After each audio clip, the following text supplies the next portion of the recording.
நம்ம அடுத்த கேள்வி என்ன பார்த்தீங்கன்னா, நம்ம குரூப் 2ல கேட்கப்பட்ட வினாக்களில் இன்னொரு கேள்வி. இந்த சட்ட திருத்தத்தின் மூலம் அடிப்படை கடமைகள் இந்திய அரசியலமைப்பில் சேர்க்கப்பட்டது அப்படின்னு கேட்கும். இப்போ கடமைகளை பற்றி ஏற்கனவே ஒரு கொஸ்டின் பார்த்துருக்கோம். இப்போ அடிப்படை கடமைகள்லே 2வது கொஸ்டின் அதை கேட்டுக்கிறோம். சரிங்களா? அப்போ அடிப்படை கடமைகள் என்பது என்ன அப்படின்னு பார்த்தீங்கன்னா, இந்திய அரசியலமைப்பில் என்ன பார்த்தீங்க அப்படின்னு பார்த்தீங்கன்னா, புதிதாக சேர்க்கப்பட்டது தான். அரசியலமைப்பின் தொடக்கத்தில் இருந்தே எது இல்லை அப்படின்னு பார்த்தீங்கன்னா, இந்த கடமைகள் என்பது இல்லை. ஸோ அப்போ எந்த கமிட்டியின் பரிந்துரையின் அடிப்படையில்? ஸ்வரன் சிங் கமிட்டியின் பரிந்துரையின் அடிப்படையில்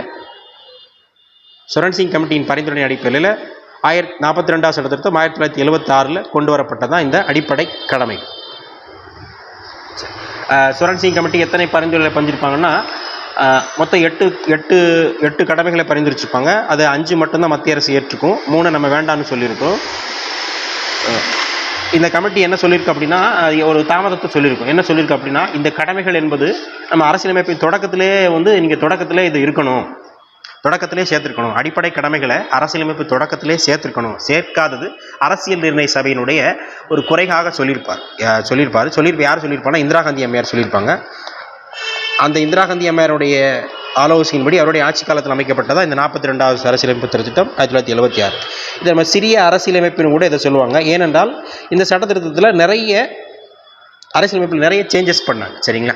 இப்போ 43வது சட்ட திருத்தம் எதை பற்றி சொல்லுகிறது அப்படின்னு பார்த்தீங்கன்னாக்கா, 43வது சட்ட திருத்தம் உச்சநீதிமன்றம் மற்றும் உயர்நீதிமன்ற நீதித்துறையின மறு ஆய்வு நீதி பேராணையை பற்றி அதில் மீட்டெடுப்பதை பற்றி சொல்லக்கூடியது 43வது சட்ட திருத்தம். 44வது சட்ட திருத்தம் என்ன சொல்லு அப்படின்னா, அது ரொம்ப முக்கியமானது. ஆர்டிகல் 44வது சட்ட திருத்தம் 1978.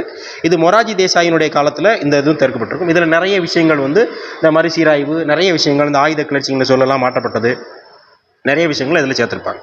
45வது சட்டத்தில் 1980 சொன்னது அப்படின்னு பார்த்தீங்கன்னா, இதில் என்ன சொல்லியிருங்க அப்படின்னு பார்த்தீங்கன்னா, நம்ம இந்த இடஒதுக்கீடு என்பது 60 ஆண்டுகள் தான் செயல்பாட்டில் இருக்கும். அடுத்தடுத்த 10 ஆண்டுகள் 1980 அந்த அடுத்த 10 ஆண்டுகள் தாழ்த்தப்பட்ட மற்றும் பழங்குடியின இடஒதுக்கீடு அடுத்த மேலும் 10 ஆண்டுகளுக்கு நீட்டிக்கப்படுங்கிறது சொல்லும். அதுபோக